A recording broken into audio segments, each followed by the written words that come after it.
Boas-vindas, viajantes das galáxias. Vocês acabam de aterrissar em mais um episódio do Código 42, o podcast que busca as respostas para as questões mais fundamentais da vida e do universo de quem pilota o seu próprio negócio. Eu sou a Mirna. Eu sou o Cris. E você está convidado a pegar uma carona nesse próximo papo. Aperta os cintos e não entre em pânico. 3, 2, 1.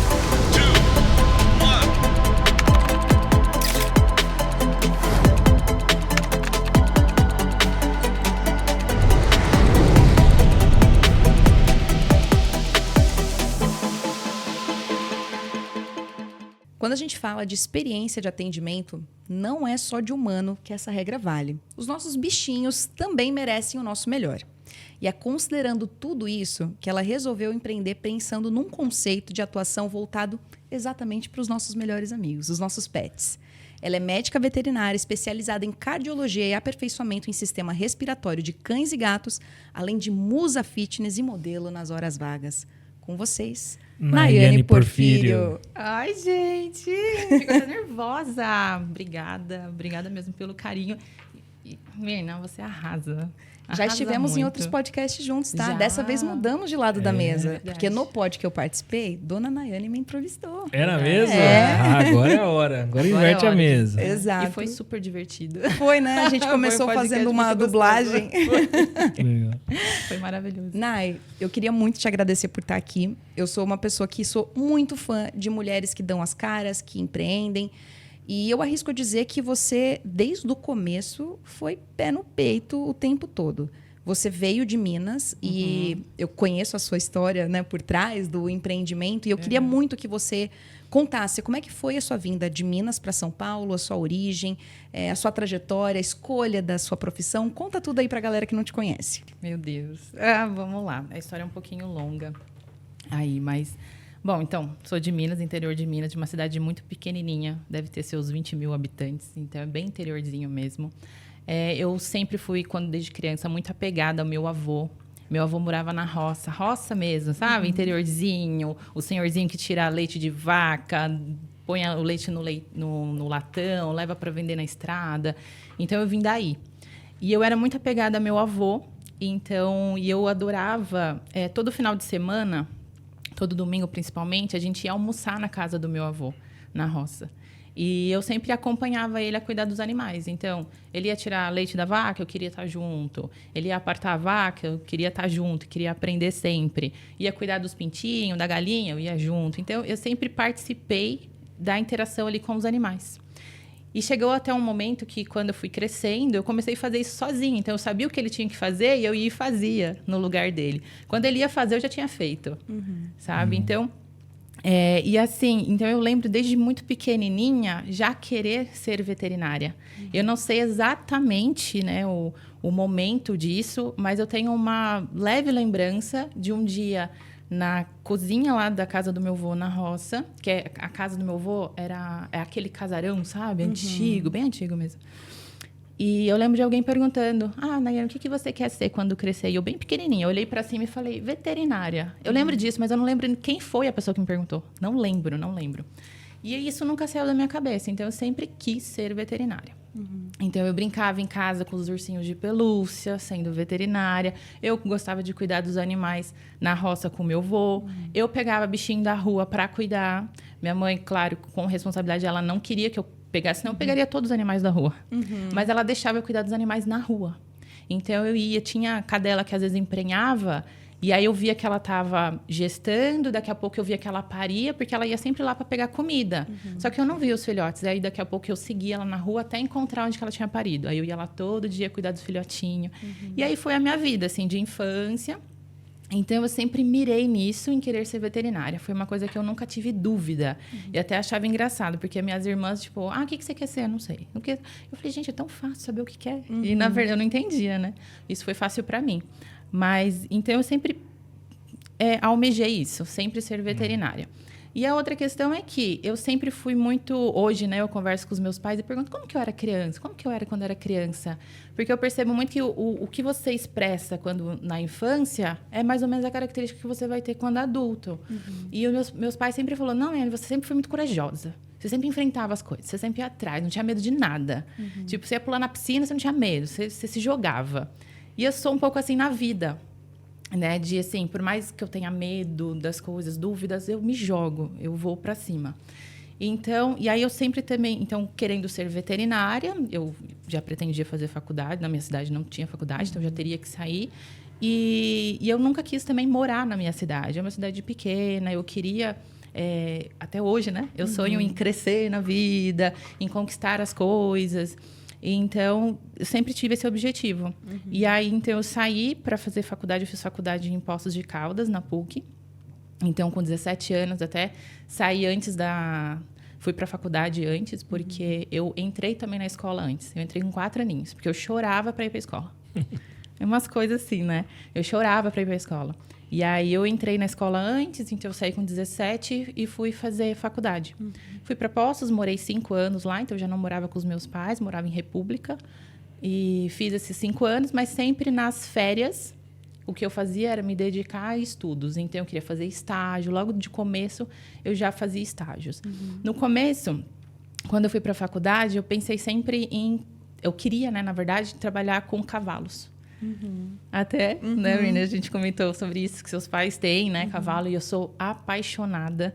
Até meu avô mesmo, ele me deu um cavalo, ele é vivo até hoje, esse cavalo, quando eu era criança, porque eu amava cavalo, eu queria trabalhar com isso.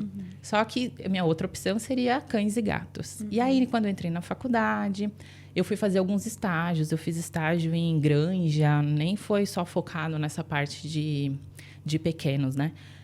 Só que eu nunca consegui estágio de grandes para cavalo, sempre eu queria cavalo de aras, e eu nunca tive, eu não conhecia ninguém dessa área. O máximo que eu conhecia era os cavalinhos ali da roça mesmo, que trabalhava puxando um charrete ou alguma coisa assim. E aí eu nunca consegui entrar nesse mercado para conseguir conhecer e fazer estágio aí. Mas eu acabei conhecendo pessoas para fazer estágio aqui em São Paulo. E que foi meu primeiro estágio em São Paulo, foi na área de cardiologia. Com uma veterinária que eu tenho muito carinho, que ela chama Marine. E aí foi meu primeiro estágio em São Paulo. Quando eu vim para São Paulo, eu lembro que eu vim morrendo de medo. Porque imagina, você é do interior e as pessoas ficam colocando na sua cabeça o seguinte: cuidado, lá é perigoso, você pode ser assaltada, você não pode perder o ponto do metrô. E eu ficava, meu Deus, metrô. Tem que abrir a porta, tem que sair correndo. Era assim, né? Loucura. E aí, nossa, eu fazia um terror na minha cabeça e eu falava, não, mas eu vou. E eu com medo, mas eu vim. E aí eu vim, fiz estágio. Foi quando eu conheci hospital veterinário. Porque também se você entender que cidades pequenininha, só vai ter aquele veterinário de agropecuária. Hoje ainda que tem clínicas veterinárias, o hospital não existe, mas tem clínicas. Mas antigamente era agropecuária, sabe? Agropecuária, que onde vende ração para pintinho, que vende que vende coisa de agropecuária mesmo. E aí tinha um veterinário lá que cuidava de todos, né? Ele ia para a roça para cuidar dos grandes, mas também cuidava do cachorro e vacinava. Então era isso, esse era o meu conhecimento de clínica, assim. E aí, quando eu vim para São Paulo, que eu entrei no primeiro hospital veterinário, onde tinha ultrassom, raio-x, tomografia, exames cardiológicos, eu falei, gente, que sensacional. Todas essas possibilidades. Eu falei, caramba, que isso? Parece um hospital de humano, só que é para cachorro e gato. Eu falei, amei. Porque eu sempre gostei da parte da medicina. Tanto é que no interior, pessoas confundem muito veterinária com banhetosa, né? Fala, não, eu quero estudar a medicina, eu gosto de estudar a medicina, entender da medicina. Só que eu não queria medicina humana e queria trabalhar com animais, e fui para medicina veterinária. E aí, quando eu conheci o hospital, eu fiquei encantada também. Então, aí foi quando eu comecei a ir mais para a área de pequenos animais e acabei deixando cavalo de lado. Então, mas foi isso, foi crescendo na roça mesmo, assim, eu morava na cidade, mas todo final de semana eu estava na roça com meu avô, e eu era super apegada a ele, convivia muito com isso, né, com os animais, e fui crescendo assim, e sempre tive isso na minha cabeça, que eu queria ser veterinária. Nunca foi uma dúvida de qual outra coisa você faria? Porque, assim, tem pessoas que talvez pensariam ir para grande porte mesmo, né? Então, áreas dentro do cuidado com os bichinhos, mas, sei lá, de repente, zootecnia, alguma coisa assim. Você tinha muito fixo na sua cabeça essa questão do cuidado com o bichinho na sua essência mesmo, né? A minha mãe chegou até tentar, e não foi por maldade nenhuma. Porque, assim, eu venho de uma família onde minha mãe, ela é faxineira pública, mas assim, né, de empresa pública. E o meu pai é caminhoneiro. Então, assim, a gente é uma classe baixa. E aí ela não tinha dinheiro para pagar e ela sabia que a faculdade de veterinária era cara. Tanto é que no começo eu até tentei algumas federais, não passei, eu sempre estudei escola pública. E aí ela sempre colocava, e se você fizer zootecnia? E se você fizer biologia? Porque era muito mais barato. Uhum. Então ela chegou a tentar. E eu falei, deixa eu pensar. Eu pensava, não, veterinária. Não, veterinária. E até que eu consegui bolsa. Então eu consegui bolsa e por isso eu fui para veterinária, na PUC. É interessante, eu gosto de ouvir a história de outros empreendedores, né? Porque geralmente as pessoas têm muita dúvida, né? Pô, o que eu vou fazer? E você, desde muito nova, estava claro o caminho. Na prática, você já fazia, de certa forma, o que seria em algum momento a sua profissão, porque você colocava a mão naquilo que te dava prazer, que você cuidava. Sim, interessante o movimento e a história.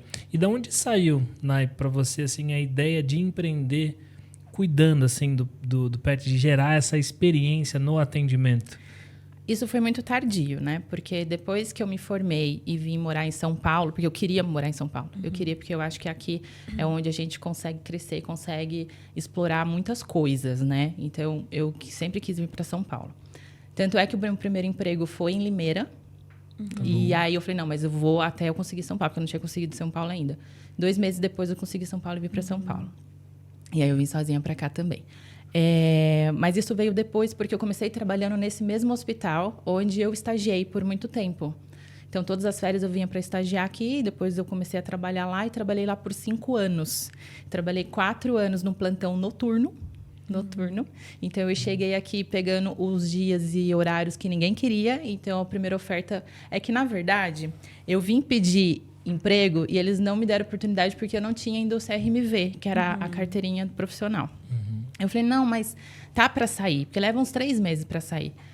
E aí eu falei, não, mas tá para sair. Enquanto isso, eu posso ser enfermeira, eu posso ser auxiliar. Depois, quando sair, eu entro como veterinária. Eles, não, a gente não pode fazer isso. Eu falei, então tá bom. E aí, quando eu vim para São Paulo pegar minha CRMV, e aí eu cheguei no hospital e falei, se era isso que estava faltando, tá aqui. Aí me falaram, então, só que eu tenho então horário noturno, final de semana e feriado. Eu falei, tá bom, eu quero. Isso que é uma prova de teste, né? Você quer mesmo? Eu falei, eu quero. Tá bom, é meu. Aí eu peguei esses dias e aí daí eles começaram a gostar do meu trabalho, viu que eu fazia os plantões, eu levava muito a sério isso, eu agregava na questão do trabalho em equipe. Eu sempre lidei muito bem com a parte de emergência, nunca tive medo dessa parte. Então, noturno, você está ali sozinha assim, eu digo de veterinários, né? Era eu, 2 enfermeiros, recepção, mas eu não tenho uma equipe de veterinário para auxiliar. E então, eu comecei trabalhando assim e eu não pensava ainda na questão de empreender. Tá bom. Porque eu sempre tive aquela mentalidade de que eu ia conseguir um bom emprego, ia crescer como dentro de uma empresa e eu ia ser um sucesso assim. E aí se passaram anos, trabalhei no noturno por 4 anos, trabalhando à noite e dormindo durante o dia. Aí até que eu me formei na pós de cardio, comecei a atuar na cardio, assumi 1 ano na parte do setor de cardio dessa mesma empresa. E aí depois dali eu vi que eu não passaria daquilo, eu vi que ali era meio que teria um prazo de validade, que por qualquer motivo eu poderia ser mandada embora, enfim. E aí eu falei, não, você quer saber, eu acho melhor eu ir, sei lá, caminhar.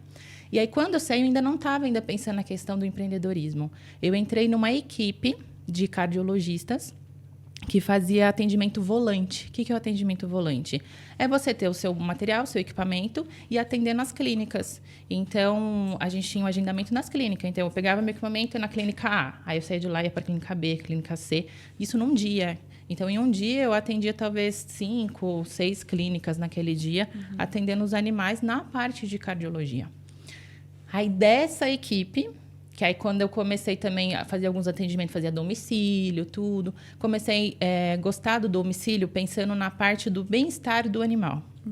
Só que ao mesmo tempo ali, eu tinha o bem-estar animal, só que o tutor, ele não conseguia focar e prestar atenção em mim.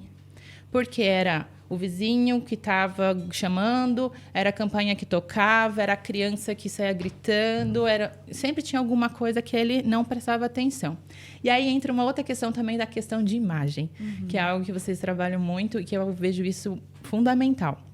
num negócio. Porque eu falava assim, quando eu estou chegando na casa de alguém, eu passo uma imagem.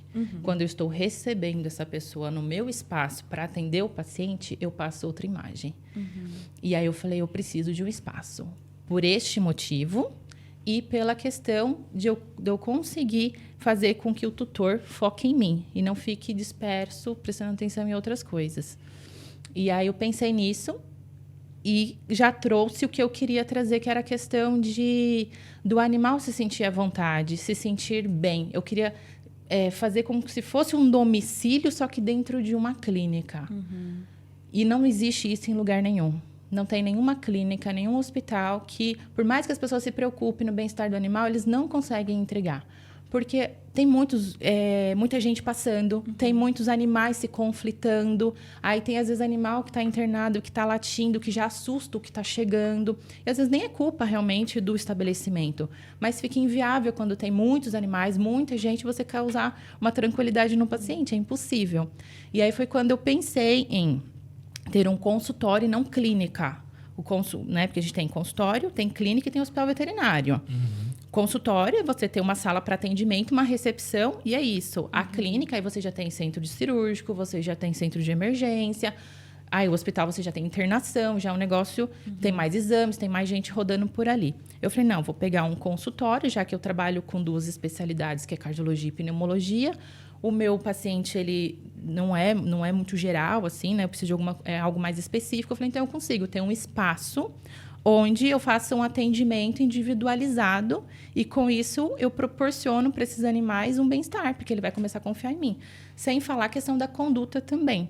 Quando você coloca um tempo maior de atendimento, você consegue fazer na calma. O animal, ele é muito... Ele é sensitivo.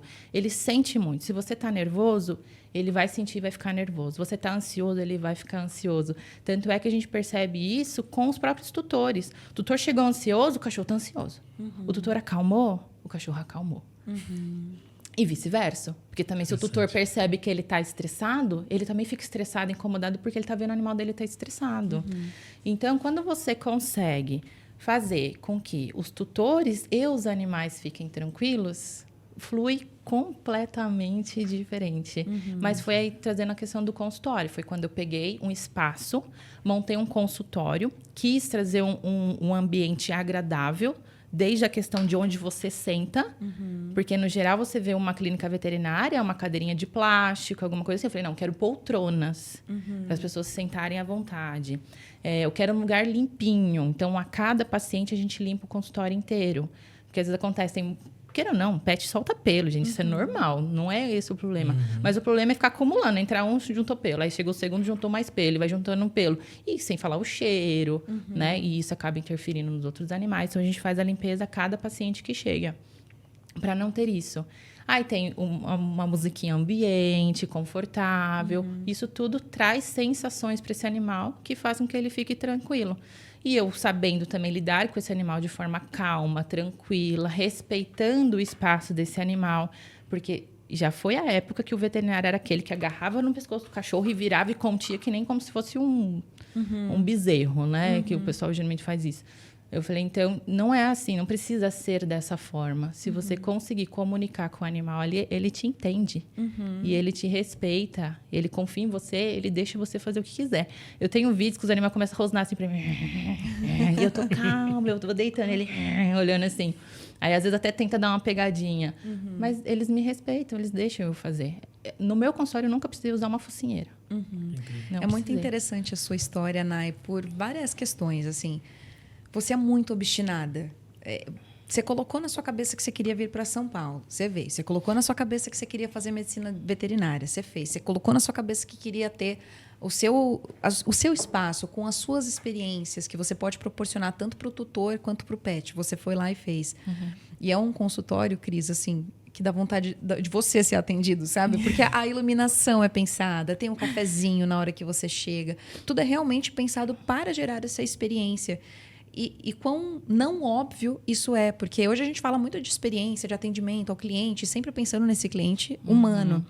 E a gente esquece que esses bichinhos, hoje, eles estão ganhando um espaço nas nossas vidas que eles também merecem tudo Sim. isso. Sim. Eu sou tutora do Berlim, vocês já devem saber disso, porque eu já sempre falo sobre ele. E o quanto é importante para mim saber que eu vou ter um profissional que vai conduzir a consulta com o meu pet de forma que ele não fique ainda mais agitado. Porque não é confortável para o bichinho também, né? Ele Não está é. sendo examinado Não é. em lugares que, de repente, ninguém nunca pegou. Né? Tanto que o B é adestrado desde que ele tem 2 meses e meio. E uma das coisas que a gente treinou muito é a dessensibilização. Então, eu posso pegar em qualquer parte sua, isso não vai gerar nele uma reação que ele vai querer revidar. Só que na hora do manejo com outros pets, eu percebo que nem sempre os veterinários tomam essa conduta. Então, a importância disso tudo, né? Sim, e eu estava ouvindo, né, você contar as decisões, né? A gente, nos podcasts, a gente olha muito para a história, para a trajetória, para a escolha, e muita gente fala no universo assim de empreendedorismo que, pô, a inovação ela tá mais difícil, você construir. E quando você fala da construção de inovação, eu concordo de certa forma quando eu trazer algum produto, algum elemento muito novo. Porque hoje a gente tem acesso a muitas coisas. O que eu fiquei percebendo na sua história é que a obstinação em alcançar os resultados e a ousadia, que é algo que a gente vê no dia a dia, que a gente precisa ser ousado, a gente precisa se arriscar nas tomadas de decisão, mas é a observação de elementos de experiência que provavelmente você buscou, que você teve, como você trouxe isso para uma realidade, modificando a experiência para o pet e para o tutor dele. Então, na hora que você se preocupa, você falou um princípio máximo, que às vezes a galera replica, mas nem sabe por quê. Eu vou negociar um bom contrato, ou eu preciso de alguma resposta, eu negocio no ambiente dele ou no meu ambiente. Você pensou no sentido, para obter o melhor resultado para o meu paciente, é interessante que ele venha até mim, porque ali eu vou conseguir ter a atenção, a clareza e vou proporcionar a experiência. Algo que você ficava refém de uma agenda de quando você chegava. Exato. Então, é óbvio falar isso, mas não é óbvio construindo. Então, meus parabéns por olhar e se espelhar em outras experiências, em outras jornadas, porque isso é um exemplo clássico para empreendedores que, cara, não tem como ser diferente. Tem sim, porque a diferenciação que você propõe para o seu cliente final, seja na jornada, no relacionamento, na recepção, seja do tato, do olfato, do cheiro da música, tudo isso que você está trazendo de elemento, ele pode ser replicado em muitas coisas. E aí você estava falando de tratamento, eu fiquei pensando do Thorzinho, né, meu cão. Cara, ele não gosta, às vezes, dessa experiência, porque para ele, assim como uma vez eu levei ele para fazer um procedimento ali, e aí, cara, ele estava sedado, ele acordou numa gaiola, por exemplo. Travou, né? Do ponto de vista. E você entende a relação disso, só que você fala, cara, qual que é a melhor jornada? Para o tutor, para o pet, e você construiu isso criando uma inovação. E isso acaba facilitando para mim também, como veterinária. É muito mais fácil eu lidar com um paciente que está tranquilo, que está relaxado, do que o animal que está agitado, que está ansioso. E tem a questão de você se colocar no lugar do animal. Eu me coloco muito no lugar do animal. Eu falo, gente, ele não está entendendo o que está acontecendo aqui. Ele não sabe nada disso. Se eu chegar, pega na pata e vira e derruba assim... Não tem como ele não querer... É uma agressão, né, pra eles. Não tem como ele não querer ser reativo e tentar se defender. Sabe? Não precisa disso.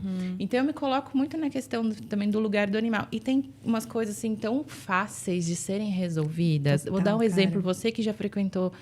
Acho que você nunca levou o Berlim, por exemplo, num veterinário, eu digo assim, de doença, porque ele é novinho, acho que ele nunca ficou doente. Não, você não deve ter frequentado, não precisou. Mas eu quero contar uma situação que o Cris falou, que você trouxe perfeitamente. Eu me coloco no lugar do animal, ele não está entendendo. Logo que o B fez, sei lá, 6, 7 meses, não lembro exatamente assim quando foi, mas ele já estava mais adulto. Tá. Eu levei ele para castrar. Certo. E uma das premissas para você castrar é o cãozinho ficar em jejum. E aí eu coloquei ele de manhã cedo lá e a recepção falou assim, pode ir embora, quando ele terminar, a gente te liga, você vem buscar. 1 hora, 2 horas, 3, 4, 5, 6, 7 horas da noite, 8 horas da noite, ninguém me ligando. E eu mandando mensagem, e aí, já castrou? Já castrou? E o bichinho esse tempo todo em jejum. Deu mais ou menos umas 9 horas, a gente acabou de castrar. Nossa. Eu cheguei maluca no hospital, porque é aquilo. Se eu que tenho que fazer, às vezes, um exame de manhã cedo, em que eu fiquei a noite toda de jejum, eu já vou pro exame pensando, meu Deus, eu tô morrendo de fome, não queria estar fazendo o exame. Imagina ele, que é uma criança ainda, né? Ainda não tá na sua fase adulta plena, tendo que voltar para casa, meio sedado ainda, e tendo que entender tudo isso. E eu lembro que na ocasião eles falaram assim, pode vir ver o pet. Fui ver o pet.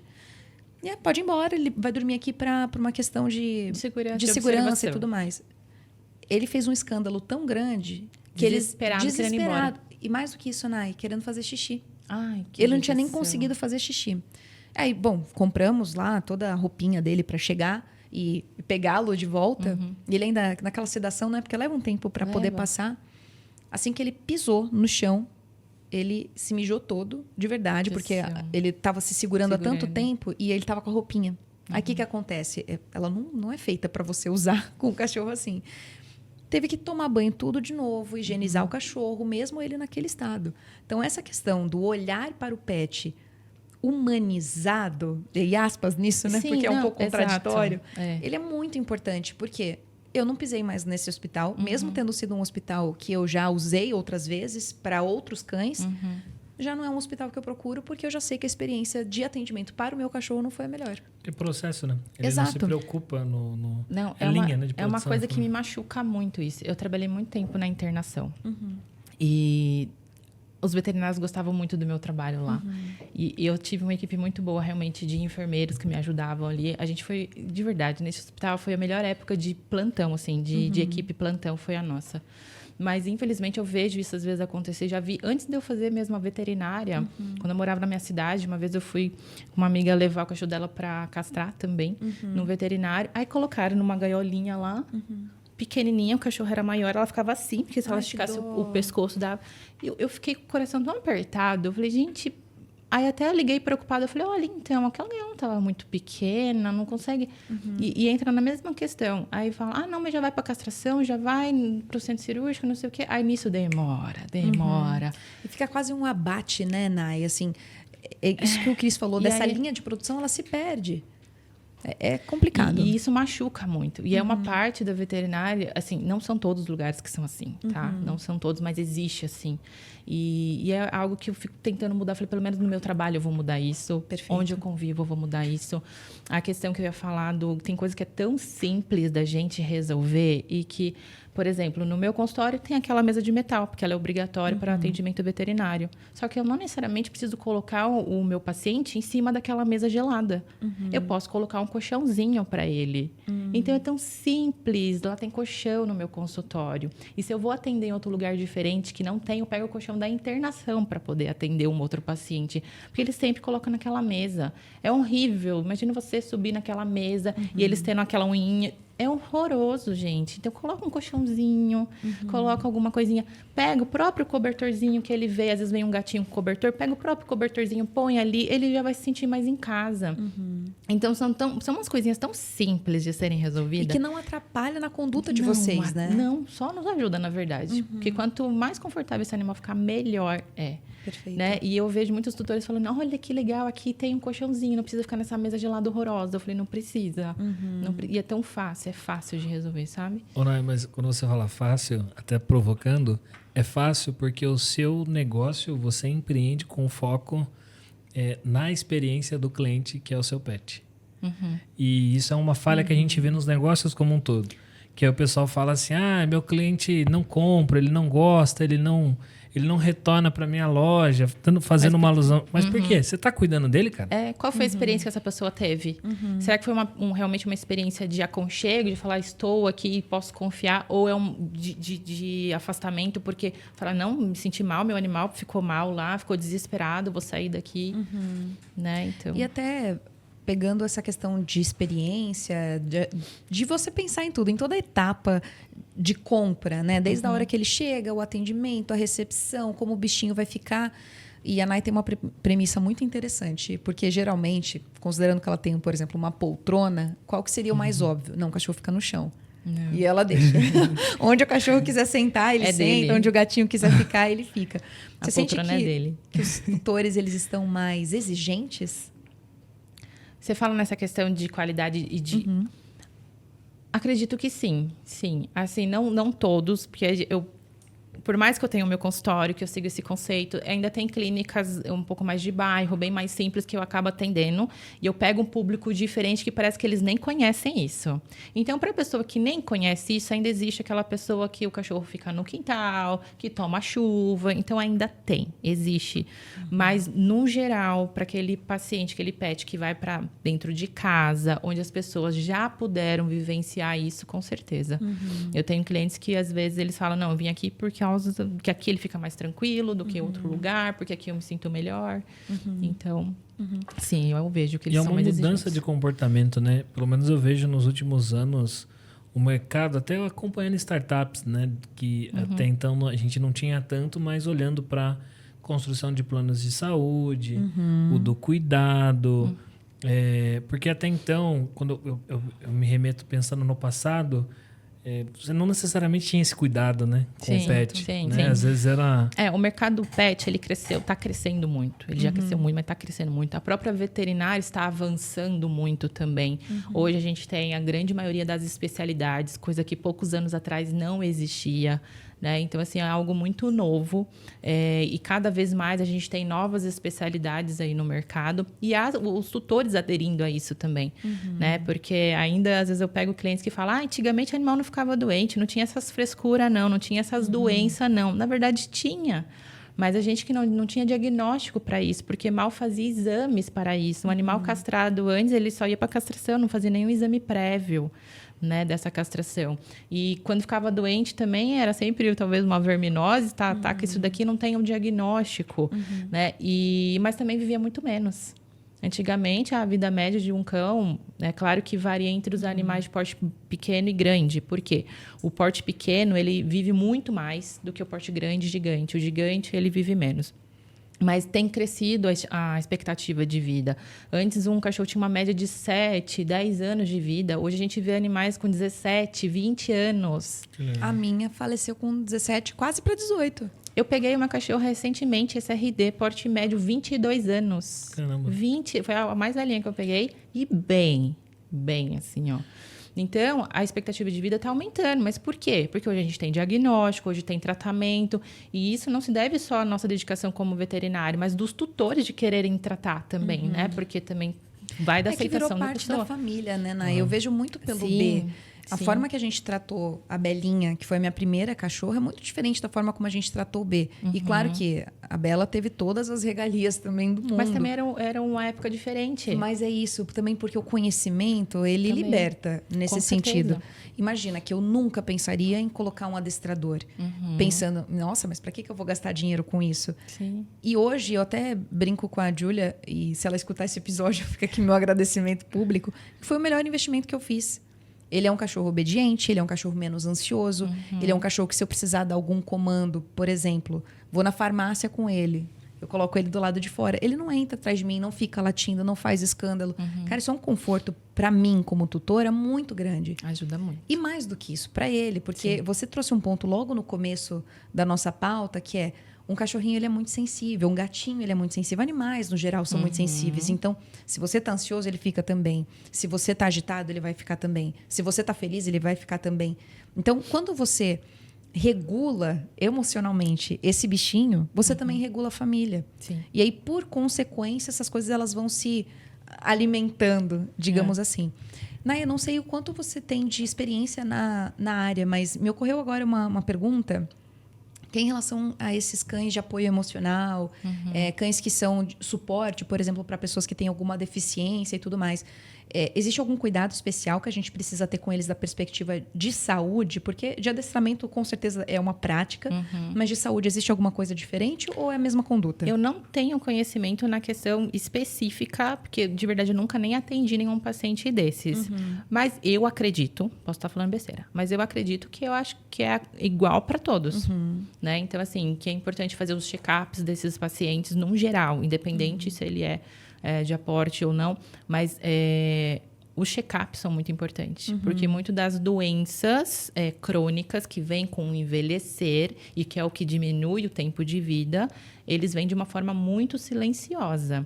Se você for esperar o animal ter sintomatologia, é quando você pega a doença já muito avançada. E ao mesmo tempo para o humano, por exemplo, a gente fala, tem que fazer pelo menos uma vez por ano. Com o animal é a mesma coisa? É mais ou menos isso. Claro que aí tudo depende da questão da individualidade. Animais de raça, algumas raças, elas têm mais predisposição a certas doenças do que outras. Então, isso entra aí na questão de, quando que eu vou fazer o check-up desse animal? Quanto tempo eu posso fazer? Qual que é a minha margem? Se não tem nenhuma doença, às vezes dá pra gente fazer uma vez por ano. Se tem doença, aí vai depender do grau da doença, da alteração, e a gente faz ali o tempo mais ou menos, né, estimado de quando você tem que ficar fazendo os check-ups. Perfeito. Eu acho que tem um espaço aí, né, de educação também, sabe, do tutor, porque a gente estava conversando e eu achei os seus movimentos profissionais interessantes, porque você saiu, eu lembrei ela falando da agropecuária, que era tudo, né? Sim. Quando eu era novo, eu lembrava, minha mãe levava no bairro e falava, mas por que ela? Não, porque ela tem tudo, a gente compra ração, a gente dá vacina, a gente faz o que for.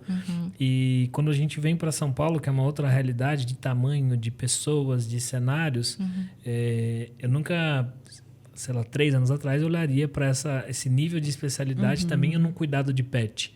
E até mesmo com o Thor, ele chama Thor por causa que é tornado, né? Ele É um tornado dentro de casa. Ele é salsichinha, Deve ser né? bem Como é tranquilinho. conhecido. É. E eu lembro que ele foi fazer vou levar no veterinário. Mas falando do meu caso, assim, eu não tinha consciência do cuidado exatamente como um pouco mais de tempo, né? Porque a Marina já está com 3, então era antes da Marina ainda. E aí eu fui com uma colega minha, que é veterinária, Bia. Inclusive, depois ela foi para uma área de animais silvestres. Eu falei assim, Bia, que legal, especificidade diferente, assim. É. E eu falei, mas tudo bem, mas você entende de cão, né? Então vamos levar ali. E aí ela falou, cara, a gente vai ter que fazer alguns exames. Aí eu parei assim, exames? Existe isso? Mas eu, Cachorro também faz? E eu acho, é por isso que eu acho que tem um espaço interessante de crescimento, porque a indústria está crescendo. Sim. E aí o pessoal entende que não. Eu vou ter um cão, eu vou alimentar, eu vou dar banho e etc. Só que ele é um animal de pequeno porte, então tem várias variáveis, né? Ele precisa fazer um exame X. E para tirar o raio-X dele, que era uma das coisas que a gente tinha que fazer, que ele tinha na patinha. Eu falei assim, cara, como que eu vou segurar esse cachorrinho aqui agora? E aí são preparos específicos. Tem técnicas, tem jeito. Tem Só que às jeitinho. vezes a gente, como tutor, e pelo menos eu, tá, gente? Se eu for o único, me falem aí nos comentários. Mas Não, acho que todo mundo já passou por isso. tem uma Cris. dificuldade que eu falei assim, sangue, né? Sabe? Coisas que Normal. parecem Até móveis, hoje, às assim, vezes, né? eu falo, a pessoa fala, mas Precisa? existe isso para animais? Eu falei, gente, é a mesma coisa. Se for ver, assim, todas as, né, a grande maior parte das doenças que nós temos, eles também têm. Claro que com suas particularidades de espécie, raça e tudo mais. Mas as cardiopatias tem muitas que são semelhantes. Que incrível As isso. doenças hormonais, a gente tem... Vamos pensar em doenças hormonais. Hipertiroidismo, hipotiroidismo. Aí entra uma questão, hiperadreno, hipoadreno. Isso não é tão... Existe em humanos, não é tão comum. No cachorro, ele é meio que o oposto. É menos comum os da tireoide, que é tão visto no nosso, e das adrenais, nos cães, é mais comum. Mas são as mesmas doenças, entende? Tem algumas particularidades, mas são bem parecidas. Doenças endócrinas, eu já falei, né? As de pele, por exemplo, as oncológicas, alterações neurológicas. Eu vi recentemente, não. Um tempo atrás, eu vi uma veterinária meio que tentando entender a questão de comportamento, porque para mim eles também têm a parte psiquiátrica. Mas só que é difícil da gente entender, porque eles não falam. Eles não vão falar, olha, estou sentindo tal coisa, estou tendo isso. Tem alguns mas que falam, mas não forma a palavra, tá? Só queria te falar isso, porque Berlim é filho de fonoaudióloga mesmo. Ele resmunga. Não tô brincando. Ele só não forma a palavra. Não, mas isso é verdade. É porque eles aprendem a comunicar com a gente de uma forma diferente. Isso não é incrível? É incrível. É incrível. E de verdade, eu fico fascinada. Porque assim, ó, eu convivendo, eu percebo que tem... características, né? Tem um comportamento de cada um, mas que ao mesmo tempo meio que se enquadra nos grupinhos, sabe? Vai ter o ranzinza, vai ter... Igual a gente. Vai ter o dócil, vai ter o medroso que fica quietinho, vai ter o medroso que ataca. E eles aprendem a comunicar com a gente porque a gente consegue entender com um jeito, às vezes, de respirar ou de vocalizar. Você consegue entender se ele quer uma água, se ele quer brincar, se ele quer fazer isso, quer fazer aquilo. Isso mesmo. Uma vez no consultório, porque lá eu sempre faço reforço positivo nos pacientes, sempre. A não ser quando tem alguma contraindicação. que nem um diabético, por exemplo, ele tem horário para comer e tal, eu não acabo não dando um reforço positivo. Mas sempre tem um reforço positivo, que é eu dar um agrado para ele, um petisquinho, alguma coisa. Uma vez teve um gatinho que ele não queria entrar na caixinha. Ele não entrava. Ele ficava andando pelo consultório e raspava na perna, raspava na poltrona e tal. E a hora de ir embora, ele não entrava na caixinha. Não entrava. Eu entendi, ele meio que olhando para mim assim e se esfregando. Eu falei, eu esqueci do seu sachê. Eu falei, desculpa, é seu sachê que você quer, né? Fui, peguei o sachê, ele comeu e entrou dentro da caixinha. Não acredito. Então, ele estava esperando. Ele falou, não, peraí, eu mereço. Porque eu sempre falo para eles, eu falei, se você ficar bonzinho, tem agrado no final. E eles entendem. Eu acho que a gente subestima a inteligência deles. Eu tenho total certeza que a gente subestima. Já deu uma saudadezinha do Thor aqui, que ele tá de férias. Mas eu falo que o Thor é exatamente isso. O jeito que ele vinha andando e olhava pra mim, eu falei, você aprontou, né? Então, você sabe tudo. Aí ele fala assim, tipo, falei, ferrou, só procurar que tem. Ou o que você falou a comunicação, né? Como rosna, como chega. E isso tudo é algo... o tutor estar preparado. Sim. Não é? Eu acho incrível. Eu sempre me emociono muito falando, porque assim, eu sou enlouquecida pelo Berlim e você falando das suas experiências me faz lembrar da minha como mãe de pet, sabe? E a gente usa muito esse termo e eu lembro de um vídeo seu que você falou, que você fez um vídeo falando assim, mãe de pet, feliz Dia das Mães, porque mãe de pet também é mãe. Sim. E o quanto isso tem estado em voga e a gente realmente cada vez mais preocupado com o bem-estar deles, porque no final das contas isso volta. Sim. Isso faz, acho que mais bem pra gente do que faz pra eles. Sim. Com certeza. Não é? Com certeza. E Nai, sua trajetória ela é incrível. Assim, para começar, que você sendo filha de faxineira com um caminhoneiro, desbravou o mundo, saiu com a cara e a coragem e com medos, porque a vida é isso. Tem alguma coisa que você mudaria na sua trajetória? Mudar, acho que não, porque eu acho que tudo isso faz parte para onde eu estou hoje, né? No momento que eu estou hoje. Mas eu acho que a gente sempre fica com aquela sensação de que, puta, eu poderia ter descoberto isso antes. Eu acho que eu descobri isso tarde, deveria ter descoberto isso antes. Então, eu sempre tenho esse sentimento. Mas mudar, não. Acho que não. Interessante. É interessante porque a gente já entrevistou alguns bons empreendedores aqui. E a gente já fez essa pergunta algumas vezes, né, Cris? E a resposta, ela é... Cada um responde uma coisa totalmente diferente. Todo mundo fala, não, eu não mudaria nada. É? O que falam assim, eu queria ter sabido disso antes. Então, eu tenho essa sensação, eu falei, por que eu não descobri isso antes? Por quê? Mas eu acho que eu abri muito a mente, muito para outras coisas, porque eu sempre fui muito focada na questão do eu preciso saber veterinária. Então, sempre foi o... Sabe quando você fala, eu preciso ser boa nisso, o resto não preciso saber de mais nada? E hoje eu já vejo diferente. Hoje eu entendo que eu preciso saber de muitas coisas, né?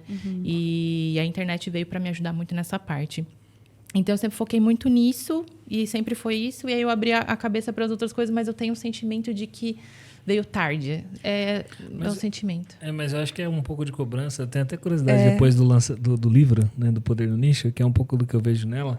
O seu foco extremo, muitas vezes, te compõe a jornada para construir a profissional que você é. E aí é como se, na minha cabeça, eu enchi aqui esse copo, estou entregue, deixo abrir o olhar para outras coisas, e aí você tem mais velocidade, sabe? Porque na hora que, quando eu montei, eu tinha, até dar um exemplo aqui do que eu quero dizer. Na faculdade tinha uma clareza de o que era uma carreira profissional para seguir, né? Então, eu me formei em contabilidade, todo mundo que era bem visto do ponto de vista de carreira era um cara que era auditor. E eu falei, cara, auditor é o meu foco, ponto, né? E aí, quando eu cheguei lá, eu falei assim, não sei se esse é o meu ponto final, não, porque eu não gostei. E ali é como se meu comportamento, desenvolvimento e técnico, eu fui até ali. Aí, na hora que eu desloquei, eu falei assim, deixa eu olhar para horizontes. Aí me levou para empreender. Num movimento totalmente, assim, intuitivo. Obviamente, hoje eu falo, nossa, eu planejei nada. Foram microfocos, sabe? Agora eu vou empreender. Então, para empreender, o que eu preciso abrir? Tem que entender sobre gestão, sobre marketing, sobre desenvolvimento, dentro de uma janela. Só que, quando eu estava no meio, eu tinha essa sensação que você falou, eu poderia ter pego isso aí antes. Mas eu acho que não. Eu acho que eram É que também as fases, né? Eu acho que também parece que tem coisas que, às vezes, você talvez coisa que eu ouvi hoje que fez muito sentido, talvez eu já tenha ouvido lá atrás, só que como eu não estava aberta para aquilo, não fez sentido e por isso eu não aprendi. Então, eu acho também que tem muito questão de momentos, né? É isso. Eu tenho um amigo, virou amigo, né? Um cliente da Rodrigo Cartacho. Se ele ouvir, ele vai mandar mensagem me sacanear. Ele montou aquela bilheteria, etiqueteira da Simpla, né? Que geralmente é de eventos. E o que eu venho executando na Cirrus nos últimos 3 anos foi o conselho que ele me deu em 2016. Qual era? Não, que era do foco do negócio. Que eu falava assim, lá eu estava vislumbrado de crescer, tech e tudo mais. E ele virou para mim e falou assim, Cris, você já pensou em seguir uma linha de mais, não boutique, mas especialidade, expandir dentro do cliente? Ele fez algumas provocações numa caminhada para o almoço. Eu lembro que eu falei assim, cara, faz sentido. Mas então, o mercado tá assim, assado, sabe? E esses dias eu tava conversando, né, com a Deise, eu falei assim, cara, Rodrigo tinha dado esse conselho lá atrás, só que eu não estava pronto. Nem até a própria parte mesmo do empreendedorismo, de montar o seu, fazer o seu. Tem um amigo que falava isso, que até o Alê, nosso amigo. E ele falava isso, por que você não faz o seu? Eu falei, não. E aí eu continuei no hospital, fui fazendo. Até também tem muito lance da gente se sentir um pouco um impostor no começo. A gente não se sente muito preparado, né? E tem um ponto que você trouxe aqui que a faculdade também não prepara. Não, nada. Você não sai de lá pensando, vou ter o meu negócio. Você sai de lá pensando, vou trabalhar para outra pessoa, vou ter o sucesso, as pessoas vão me reconhecer e aí sim eu vou poder ter dinheiro. E a gente já falou isso algumas vezes aqui. Não é tão intuitivo você empreender, porque não é o caminho mais fácil. Não que, de novo, não que o CLT seja, tá? Eu acho que tem dores e delícias dos dois lados. Com certeza. Mas não é a parte mais fácil pensando em ganhar dinheiro rápido. Não. Talvez você vá ganhar dinheiro devagar e por mais tempo. Mas, de imediato, eu prefiro cair na minha conta 2 mil, 3 mil, 5 mil, não importa que seja, mas todo mês, do que não saber se no próximo mês eu ainda vou ter uma empresa. Então, que ele dá uma falsa sensação de segurança. Exato, Não é? Mas que ela é importante durante uma época que você precisa, talvez, de garantia, de construção, de desenvolvimento. E queira ou não também, que por outro lado, se você desenvolver muito bem essa sua parte do empreendedorismo, você pode quebrar que você sobe de novo. Perfeito. Né? Então, a mentalidade muda, né? Então, se você desenvolver muito bem essa parte, que é algo que eu tô correndo atrás diariamente de aprender e desenvolver, né? Porque essa realmente é uma parte... Eu não fiz faculdade disso. Eu não tenho noção disso. Eu venho aprendendo desde quando eu abri o meu consultório e decidi fazer o meu negócio. Eu venho estudando muito, só que eu também não posso deixar de lado a veterinária. Então, imagina eu ficar nesse conflito de... Preciso estudar aqui. Não, peraí, eu tenho que estudar aqui, tenho que estudar aqui. E eu fico nesse conflito, dividida, tendo que estudar várias coisas ao mesmo tempo. Mas se você consegue desenvolver muito bem essa parte também, o começo é muito difícil. É o que eu tô passando, né? É muito difícil. Mas eu acredito que depois que você tem uma carga de conhecimento e experiência, que aí eu acho que pode... Claro, estabilidade não existe, mas acho que te dá uma segurança maior de que se acontecer qualquer coisa, eu vou conseguir desenrolar e sair dessa. Perfeito. Que é uma troca. Coisa que na CLT pode te dar... Ali você tem o seu salário, tudo fixo, alguma coisa... Mas se acontecer alguma coisa e você não desenvolveu essa habilidade, né? Não, faz super sentido. Um amigo conversando, ele falou assim, cara, você trocaria o que você tem hoje de negócio por esse... Pensa, tira a sua influência, tira tudo. E você te dou o conhecimento que você tem hoje, lá no começo da Cirrus, experiência, carga e acerto. Você troca? Eu falei, troco. Troco, pô. Porque eu acho que eu faria isso em menos tempo. Se for trocar tudo e manter só o conhecimento lá atrás... Eu volto. Também. Até aproveitando isso, né, de conhecimento e aprendizado, o que você vê que não pode faltar para quem quer entrar na área, sabe? Da veterinária? Até dar assim, você vai dar aquele atalhozinho, né? Só um pouquinho, assim. Eu acho assim, o que realmente não pode faltar é você amar animais. Se for especificamente veterinária. Você tem que amar animais e você tem que ter paciência ali. Porque tem gente que, eu gosto da veterinária, eu gosto de animais, só que você tem que entender que você está lidando com a parte ruim Não é, entende? Sim. Você está lidando com animal doente, você está lidando com animal estressado, com o tutor estressado. Então, assim, porque falar, é muito fofo ser veterinário porque você cuida de... Mas não estou cuidando só da parte da saúde ali. Seria bom se eu tivesse uma creche. Aí sim, tá vendo todo mundo saudável para mim, brincando, pulando. Mas não, eu tô tendo que resolver um BO. Ainda mais se você trabalhar na parte ali de emergência, que eu já trabalhei, né? Pronto atendimento. Hoje ainda eu pego menos isso, mas eu pego doenças crônicas que deixam a gente muito mal, né? Só de... Pensa. Então, assim, é a questão do amar o animal, mas saber lidar com a situação difícil, né? Ótimo. A situação difícil, porque... As pessoas só pensam no lado bonitinho, fofinho mesmo. Tanto é que você fala assim, a pessoa pergunta, o que você é? O que você faz? Sou veterinária. Ai, que fofo. Então, deixa eu te contar que de fofo aqui não tem nada, assim, sabe? É muito gostoso ligar com... Sim, é muito bom. Mas, assim, a medicina, ela não é fofa. Você está lidando com doença. E a dificuldade de dar uma informação ruim para o tutor. Eu queria fazer todos os exames e falar, não, tá ótimo. Mas a hora que você pega um negócio horroroso e você tem que falar, olha, então... Eu peguei uma alteração aqui, é uma alteração grave. Lidar com morte, né? O luto, é difícil. Então, você tem que pensar o lado ruim da... Não, me coloca aí nessa situação de estar disposto a pagar o preço, de você também estar do lado bom. Que esses dias, batendo um papo com outro empreendedor, não era conhecido, ele falou, cara, deve ser uma maravilha fazer o que você faz, né? Porque você é contador... de muitos empreendedores, então ter acesso a essa rede é super bom, né? Aí eu falei, na mesma proporção que você descasca pepino todo santo dia. Porque geralmente a pessoa olha pro lado bom e tem mesmo. Só que, cara, se eu não curtir o que eu faço, porque no final eu resolvo o problema todo santo dia, né? E é muito nessa linha. Então não é só olhar pro positivo, né? Mas é estar preparado para lidar ali com os desafios que vão ter de qualquer jeito. Nai, caminhando aqui para a última pergunta do nosso podcast. O nome do nosso podcast ele vem do livro do Guia do Mochileiro das Galáxias.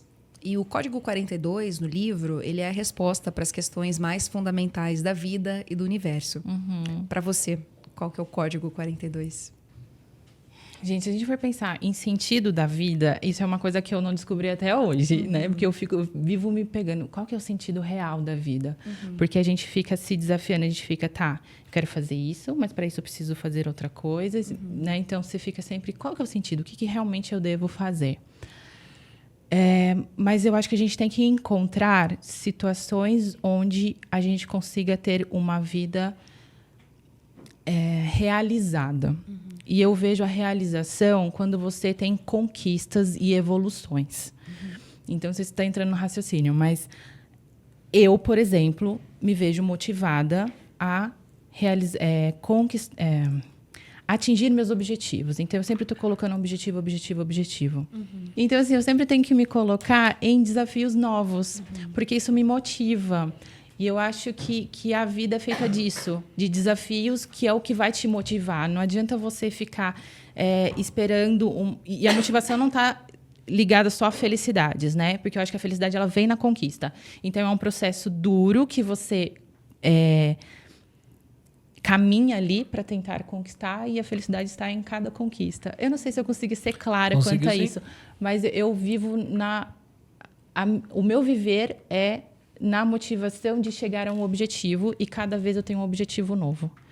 E eu acho que é sobre isso também, sabe? A gente fala muito do curtir a jornada e tudo mais, mas quando a gente pensa na jornada, ela tem que te gerar algum tesão ali de cheguei lá, consegui essa primeira etapa, bora, vamos para a segunda. Então, faz sentido a construção do seu raciocínio pensando que às vezes a vida é sobre isso. Não é necessariamente o destino final, mas as conquistas que você vai... conseguindo ali ao longo da sua trajetória, né? Eu acho que é muito difícil, porque assim, eu e o Ivan, a gente vive nessa... tentando se reeducar, falar, não, a gente tem que curtir o processo, porque queira ou não, o processo ele é dolorido. E a gente se pega, às vezes, se reclamando, mas às vezes não é uma reclamação ruim, às vezes é um desabafo, falando sobre aqueles sentimentos e tudo mais. Só que a gente, depois, quando atinge uma coisa, a gente fala, não, a gente é grato nisso daqui e tem que curtir esse processo. Porque se for sempre esperar o resultado para ser feliz ou estar realizado, você nunca vai estar. Exato. Porque quando você chega nisso daqui, você quer uma outra coisa e você, às vezes, nem percebe que você conquistou aquilo ali que você tanto desejava. Perfeito. Né? Às vezes você voltar, pensar, lembrar a sua vida como era antes para falar, nossa, lembra que você desejava estar onde você está hoje? Porque parece que a gente chega e esquece, né? É isso. Eu tive uma provocação, eu participo de um mastermind e o Wendel Carvalho foi lá, né? E ele falou exatamente essa frase sobre a gente constantemente estar em busca dos nossos objetivos, crescer e desenvolver, só que a gente não se esquecesse de se deliciar e contemplar a jornada. E ele fez uma pergunta assim, falei para todo mundo aqui, volte 10 anos, você gostaria de estar onde você está hoje com os seus resultados? E aí foi unânime, todo mundo falou assim, sim, era um resultado que eu almejava.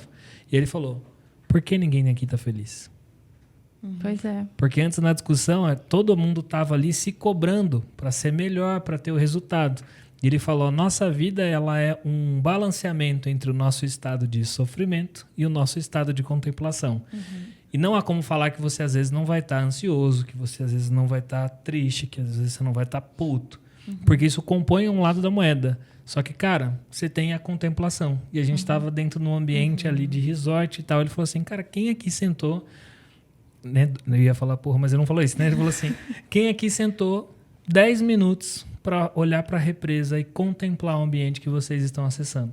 E aí foi aquele socão no estômago aí todo mundo. Ok, que é isso? E às vezes dá a impressão que você só contempla quando você está assistindo. Vamos supor, eu estou olhando para a represa, para o mar, qualquer coisa. E às vezes aqui você não está contemplando e pensando nisso, às vezes você está preocupado com outra coisa e tendo outros sentimentos. Só que se você assiste um vídeo de uma pessoa, como se estivesse filmando daqui, ó, uma pessoa ali olhando, você estaria desejando aquilo. Por que quando você está na situação, você não deseja, você não está... Às vezes tem que ficar se trazendo, fala, calma, olha, eu tô aqui. Né? Parece que você tem que ficar meio que se vendo de fora. Às vezes eu fico fazendo esse exercício de ficar me vendo de fora.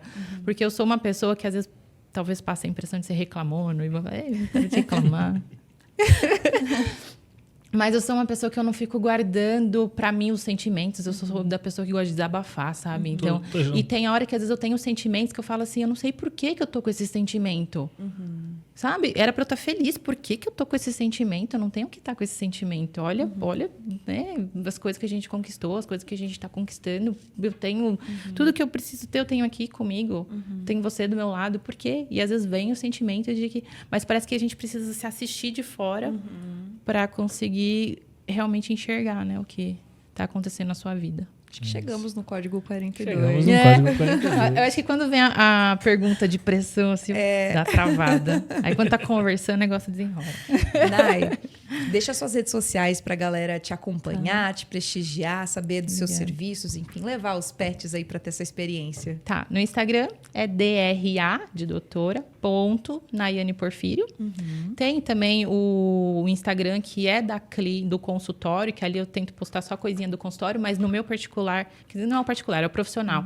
Eu posto coisas do meu dia a dia e também de profissão, que é o que eu mais utilizo. Mas o da clínica é @clinic_NP.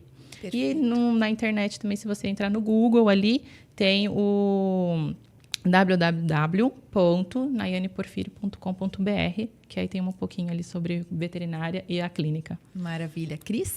Cristiano.F.Freitas no Instagram e no LinkedIn, Cristiano Freitas. Muito bem. Por aqui, @Mia Bolraf e no LinkedIn, Mirna Abolraf. Nós somos @Código 42 Podcast nas suas plataformas de áudio. Temos episódio toda semana. Nos vemos. Até mais. Valeu.